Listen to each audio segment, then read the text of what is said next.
Hello everyone, welcome to City Talk. I'm Thermice Bevelle. As Atlanta commemorated the 150th anniversary of the Battle of Atlanta, Mayor Kasim Reed announced that the famous painting that depicts the Civil War battle is getting a new home. City Talk's Troy Danicus tells us where the cyclorama is moving to and what will take its place. Since 1921, the cyclorama painting has sat here in Grant Park. That's about to change.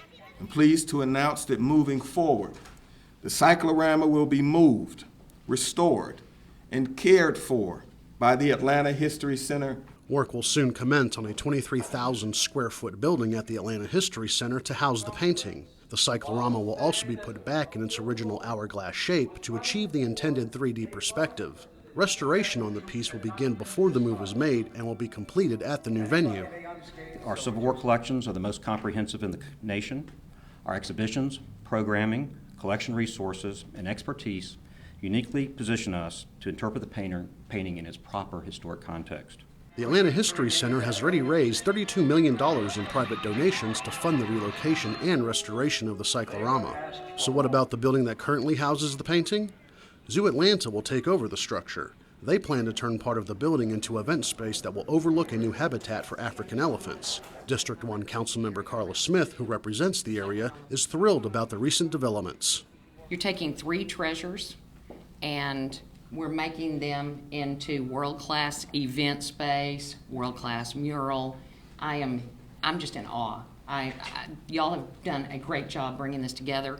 Smith says she will work with neighborhood organizations to ensure the transition goes smoothly. For City Talk, I'm Troy Danicus. By moving the cyclorama to the Atlanta History Center, the Mayor's Waste and Efficiency Panel estimates the city will save between $500,000 to $1 million a year. This will help Atlanta secure a $250 million bond, which city leaders say is badly needed to repair aging infrastructure. Mayor Reed appoints a new Chief Operating Officer. Michael Geisler has been interim COO since February. Before serving in that post, he was the Chief Financial Officer for Watershed Management. Geisler helped Watershed realize $12 million in annual savings by refinancing the department's $500 million debt. As Chief Operating Officer, he will help prepare a $250 million infrastructure bond referendum and will oversee key projects such as the Atlanta streetcar, the launch of the 311 system, and the redevelopment of Underground Atlanta, the Civic Center, and Turner Field. The Turner Field Redevelopment Task Force held its first meeting. Councilwoman Carla Smith, whose district includes Turner Field, sponsored legislation last year creating the task force to provide recommendations for residential, commercial, and transportation options for the 60-acre site after the Atlanta Braves leave in 2017. So we need to refocus and look, since we know that they're going, we need to look at everything and base it on actually what we want to see. Residential, we need to do we need to figure out some traffic plans. We need to figure out some things that are really important to us. The task force is chaired by Smith and includes representatives from the City of Atlanta, Fulton County, the Atlanta Braves, Neighborhood Association presidents, and several others. Council members Joyce Shepard and Mary Norwood spearheaded the establishment of a code enforcement commission to study blight. The panel will also look at best practices in other cities to come up with ways to eradicate code violations. Shepard is pleased that the Atlanta City Council got over $4 million for cleaning, closing, and demolishing abandoned structures throughout the city. Councilwoman Norwood says the commission is ready to get started. We have a huge amount of derelict blight in our communities, and we have great communities with great citizens that live alongside this. The Code Enforcement Commission has 12 months to present its final recommendations to the mayor and the city council. Councilmember Joyce Shepard pitched in to spruce up Emma Milliken Park. She got help from Bud Light, Keep Georgia Beautiful, Keep Atlanta Beautiful, Park Pride, the Atlanta Beverage Company, and President Caesar Mitchell lent a hand. This summer, Bud Light and Keep America Beautiful are refreshing communities by doing more than 50 community projects coast to coast. Shepard says it's always great to see companies get involved with community improvement projects. We chose a park to come out and clean up. It's our company, Atlanta Beverage Company, and Bud Light, and a bunch of volunteers, and we just wanted to do something to give something back to the community. show a little good faith for a change. After the cleanup, Bud Light threw a party for the volunteers to celebrate their hard work. The Boulevard corridor geared up for a new school year with a back-to-school block party. Councilman Kwanzaa Hall and Fulton County Commissioner Joan Garner sponsored the back-to-school jam, where dozens of city and county agencies were on hand to connect families with local services. Kids also got backpacks and back-to-school supplies. It was a day filled with music, sports, and fun activities for all ages, including bingo for seniors. This is the third year those on Boulevard have enjoyed a back-to-school party. This has been tremendous, wouldn't you say? I mean, the first year was good, the second year was a little better, but this is awesome. They have done a job, an excellent job, just not in Atlanta, but here, especially in Atlanta, Old Fourth Ward. And I'm excited to pastor here and see the transformation, the change. But it's only begun. And what you see behind me is a testimony of hard labor, dedication, and consistency. And I'm glad to be a part of it. The rain ran them inside, but Councilman Hall says it was all good. We were inside, but actually turned out to be even more dynamic, more energy. People got to rub up against each other, get to know one another, and learn about how to have healthier lifestyles, all the good that government can do for you, all the good things that community can do working together. Helping Atlanta's youth is important to Councilwoman Keisha Bottoms. She was at the Atlanta University Center for Camp Kizzy, a free week-long overnight camp for girls 11 to 16. The camp uses a variety of workshops that include performing arts, team building exercises, creative writing, etiquette, and public speaking. Actress Keisha Knight-Pulliam started the camp to bring young ladies together to learn, grow, and empower one another. I was honored to give the Community Service Award to Keisha Knight-Pulliam on behalf of the City of Atlanta. She's achieved so very much in such a very young life, and she hasn't rested on those achievements. She's given back to our community. The counselors at Camp Kizzy challenged the girls to dream big. Councilmember Felicia Moore is doing her part to help control the pet population. She was at Collins United Methodist Church, where pets were spayed, neutered, microchipped, and got rabies shots for a fraction of the cost. We've done it at a reduced cost because some people can't afford to take care of their pets, and we want them to be healthy. We don't want them multiplying, and we certainly want to be able to find them if they get lost. So it's wonderful that we're able to bring the low-cost spay-neuter into the neighborhood and make it more accessible to people that might not have adequate transportation. The Ware Foundation and the Atlanta Humane Society were co-sponsors of the event. Officers from APD's Path Force unit hosted a reading in support of the Mayor's Summer Reading Club. They were in 2 locations along the Atlanta Beltline. We caught up with this group at the historic 4th Ward Skate Park, where officers read Amari's bike adventure to a group of kids. She's going to have some little falls and little scrapes and scars, but she's going to learn how to ride her bike on the Beltline, okay? Let's get started, okay? Your dad and Will are in the garage. Why don't you go see what they're doing, Mama answered. Curious, Amari opened the door and entered the garage. The book is about a young girl's adventures as she explores the Beltline on her bicycle.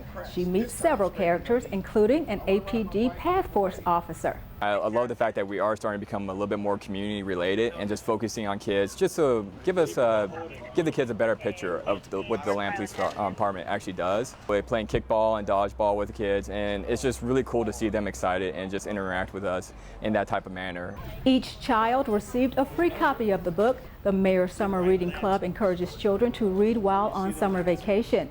Experts warn of learning loss during these months and stress that kids should read when not in school so they don't fall behind when the new school year starts. The police department is also working on building relationships with adults in the community through their Police in the Park events. 2 were held in July, and there are 2 this month. Police in the Park gives officers a chance to educate residents on APD's community programs like Crime Stoppers, the Police Athletic League, and the Community Liaison Unit. The August events are Sunday, August 10th at Grant Park and Sunday, August 17th at Washington Park from 1 until 4. You can meet the men, women, and horses of the Mounted Patrol, the Motormen, and take an up-close look at an APD helicopter. For more information, call the COPS unit at 404-546-5650. According to the Centers for Disease Control and Prevention, the most common cancer in women in the United States is breast cancer. In fact, 1 in 8 women will develop invasive breast cancer over the course of her lifetime. That's according to the advocacy group breastcancer.org. But there is an organization here in Atlanta whose mission is to eradicate breast cancer once and for all. We are going to walk and run so that others can. We are going to make sure that we continue to put a down payment on this cure. We are going to put cancer on the run the way that we always do. Tracy Reed is revving up this crowd as they brave the pouring rain at Piedmont Park. So give me a little arm with that. They are preparing for the start of the annual Pink Ribbon Walk, sponsored by the nonprofit organization Sisters by Choice. Everybody is so excited. Rain, sleet, shine, or snow.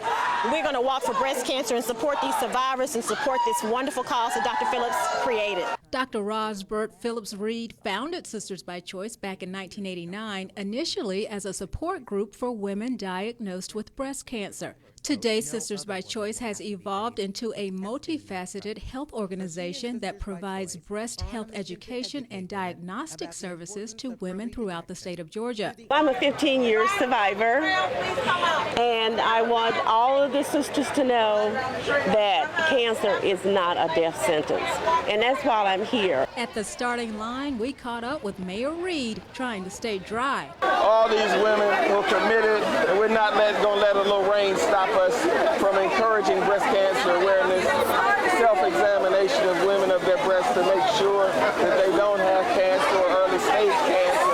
And I just wanted to add my voice to this effort.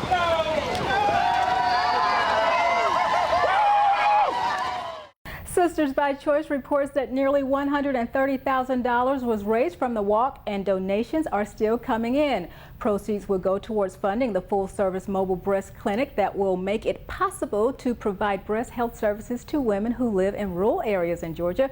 For more information on how you can make a difference, visit sistersbychoice.org. Councilman Ivory Lee Young Jr. is pushing for tougher policies regarding the use of drones. He wants restrictions on the unmanned aircrafts, especially ones with recording equipment. Supporters say drones are powerful tools for the military and law enforcement agencies for fighting terrorism and crime. Opponents say they infringe on policy. Well, coming up, Councilman Young is here to tell us what's on his mind, and it's been 150 years since General Sherman and his soldiers left their mark on Atlanta. Stay with us.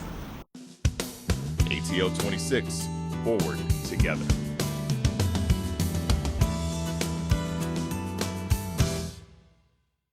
We have Councilman Ivory Lee Young Jr. with us today. Councilman, thank you so much for being here. Thermice, thanks for having me. Let's start with drones. You introduced a proposal to state lawmakers regarding guidelines and regulations for drone use in Georgia. You hope they'll address this in their 2015 session. Tell us about that piece of legislation. Well, the Georgia Coalition for the People's Agenda, led by Reverend Joseph Lowry, had approached me with support from members of the General Assembly to begin an advocacy effort to bring awareness to the issue of drones nationally and more recently internationally. Of course, with the Department of Defense, you see many applications, but more and more there's a conversation of a use related to our public safety and law enforcement use of drones.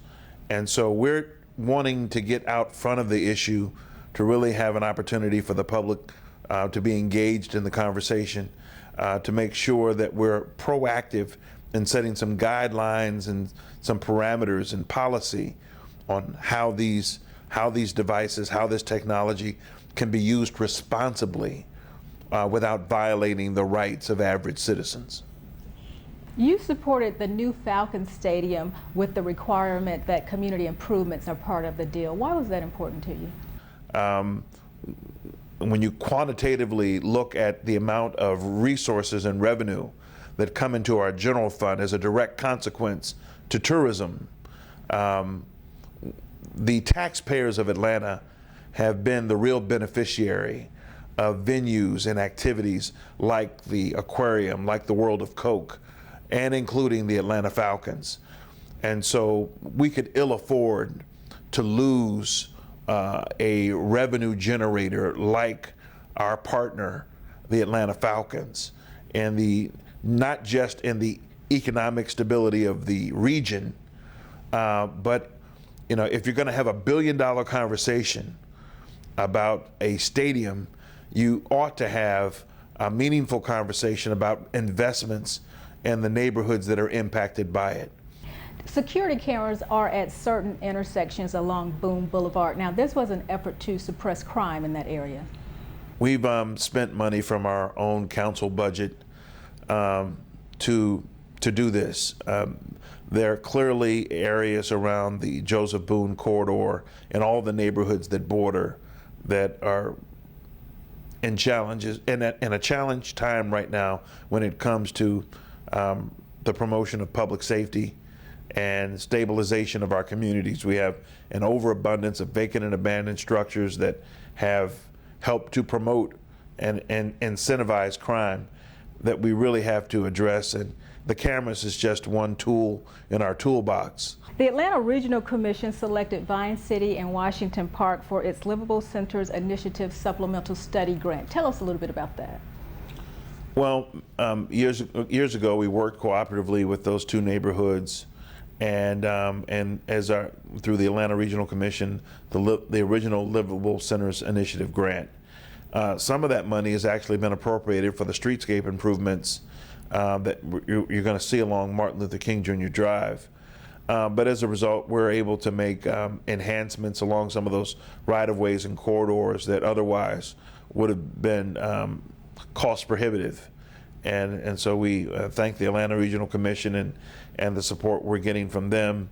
But I also want to thank the residents, Washington Park and Vine City and the surrounding community for their constant engagement. Their direct involvement, their advocacy really is what's led to the success of the furthering of the recommendations made in the original Livable Centers Initiative planning process. You hold quarterly town hall meetings. Why do you meet routinely with constituents? Well, we see it as a great opportunity for constituents who would otherwise have a difficult time coming to City Hall. Parking is a difficult thing for any of us downtown, and our quarterly town hall meetings is where we bring City Hall to the public. We ask everybody to come out to our town hall meetings because at no corner of our district is really being left out, and it's a tremendous opportunity to engage me, the council member, but also every single department about our future. Okay, Councilman Young, thank you so much. Oh, thank you, and thanks for having me here today. This 5K race on the Beltline Southwest Trail takes runners through some really beautiful neighborhoods, and we'll tell you about a free service Atlanta Fire Rescue offers to residents. Back in a moment. ATL 26, forward together.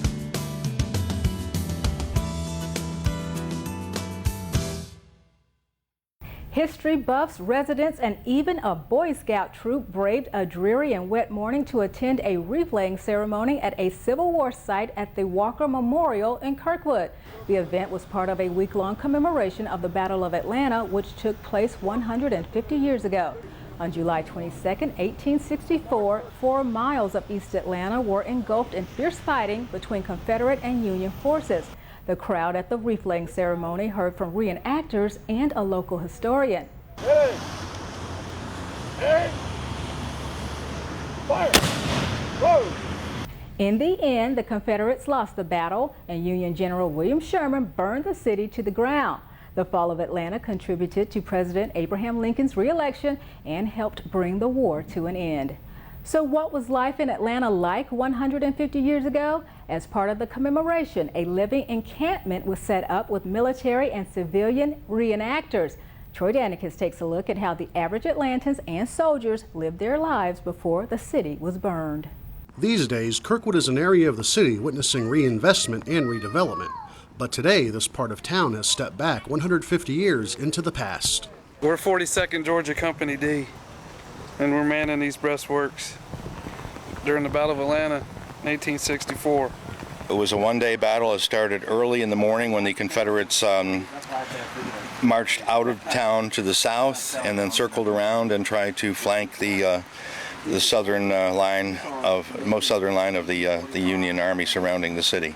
BATL's Living History encampment gives people an idea of the hardship experienced by both sides of the Civil War while living off the land. Subject to the elements on this rainy Saturday, even the simple task of building a fire is difficult. Let it burn a little bit before we start stacking? Yeah, let it burn down.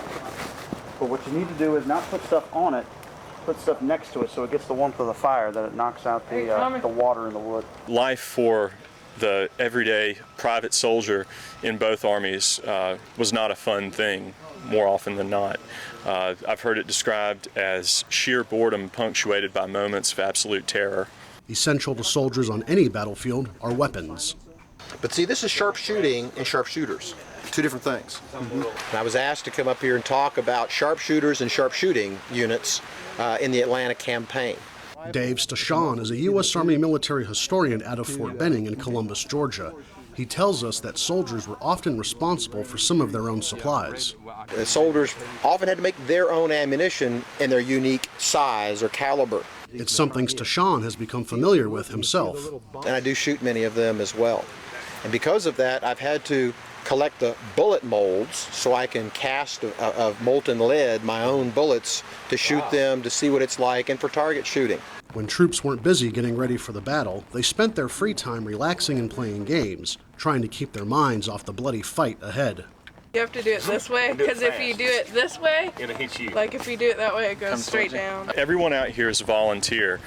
We all provide our own uniforms. We do our own research. Among our ranks, we have doctors, lawyers, truck drivers, the whole gamut of society, but the common interest everyone has is an interest in history and education. And no BATL commemoration is complete without a little cannon fire. I've been bringing my kids here for the past couple of years. They lived in the neighborhood. Always enjoy hearing, seeing the cannon being shot off. So that's what we came to see today. On my command, fire! For City Talk, I'm Troy Danicus. A recently awarded grant to the Atlanta Beltline will help fund the Reynoldstown stage. The $100,000 National Endowment for the Arts grant is one of 66 Our Town grants awarded to cities in 38 states. The Reynoldstown stage will have live performances, exhibit space, and an elevated area to give visitors a great view of the city. The Atlanta Beltline also launched a fundraiser for the 5th annual Art on the Atlanta Beltline. The campaign seeks to raise $150,000 through Atlanta-based crowdfunding site URoot. The money raised will help support artists and exhibits. Art on the Beltline is the largest outdoor art exhibit in the Southeast. It begins September 6th and runs through November 15th. Ready, set, go!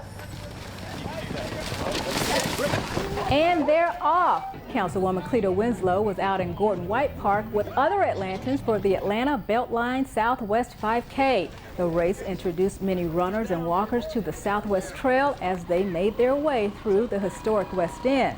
This is actually the first area where they decided to have a 5K race.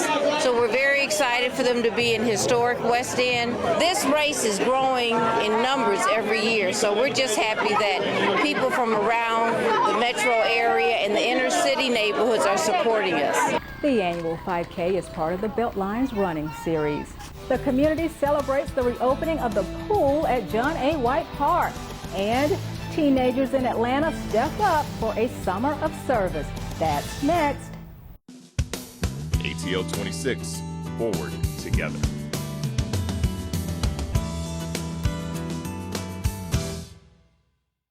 The City of Atlanta offers services free of charge to residents, including a few that ensure personal safety. One of those services is fire inspections. City Talk has a look at what goes on during a fire inspection and how you can get your home inspected for free. Fighting fires and saving lives is what the men and women of Atlanta Fire Rescue do. And while fires keep these brave firefighters in a job, they'd rather not see your home go up in flames. That's why the department offers free home inspections to residents who request them. We tagged along with Battalion Chief Bryant Tate on an inspection of a Virginia Highlands home to see what trouble spots the department likes to check. Like most homes, we have many appliances. We got laptop computers, we got cell phones everywhere. So most of these houses are not designed to have 3 and 4 outlets in every room. Tate says many homeowners supplement their electricity needs with extension cords, a big no-no for this inspector. Over a period of time, it just overheats and overheats and overheats. He says hiding those cords under a rug increases risk of a fire. That heat is going to build up on that particular length of that cord, and it's going to eventually start a fire. Next, we move to the kitchen, where the chief immediately spots a problem. Keep stoves, cooking surfaces clear of any type of combustibles, like here. You got paper towels here. That's a no-no. These have to go on the proper counters where they are, have pans turned to the inside so kids don't come and knock them over. Tate says smoke detectors are essential to being fire safe, but you can't forget to maintain them. Smoke detectors have to be either battery powered, to make sure the batteries are checked once a month, or if they're hardwired to a security system or to the electric system of the house, make sure they have a battery backup. We want smoke detectors on every floor of the house, and particularly around the bedroom areas. He wants homeowners to check the batteries once a month by pushing the test button and to change the batteries out twice a year. For City Talk, I'm Troy Danicus. To schedule your free home inspection with Atlanta Fire Rescue, call the Fire Department's Community Affairs Office at 404-546-7004. During the inspection, they can tell you where your problem areas are and tell you what you need to fix to make your home fire safe. Hot summer days in Atlanta just got a lot cooler. That's because the Department of Parks and Recreation opened a brand new pool at John A. White Park in Southwest Atlanta. 1, 2, 3, 4, 5. The mayor and Councilwoman Keisha Bottoms celebrated the opening of this much-needed amenity on the south side. This is the park where I grew up as a kid. So when we didn't have a pool that was appropriate for this community and for this neighborhood, when I got elected mayor, I decided that I was going to do something about it. We're going to have some spray features, towers with slides, with water coming down the slides in the deeper end of the pool, which is about 5.5 feet, which will give a whole new experience. It's just really nice to see the kids so incredibly happy, and they deserve it. The community deserves it. The city invested $1.6 million towards constructing the new pool. The mayor, along with a host of city officials, turned out to see some unique projects and performances created by teenagers who spent the summer working and volunteering at the Service Learning Camp. We are the teens from Collier Park Recreation Center. We come equipped with all the tools. So set aside what you think you will see, because at our park, we can be whatever we want to be. For 8 weeks, the program provided structured projects and opportunities for teens to challenge their creativity and passion into meaningful community service. Thank you for watching City Talk. I'm Thermice Bevelle.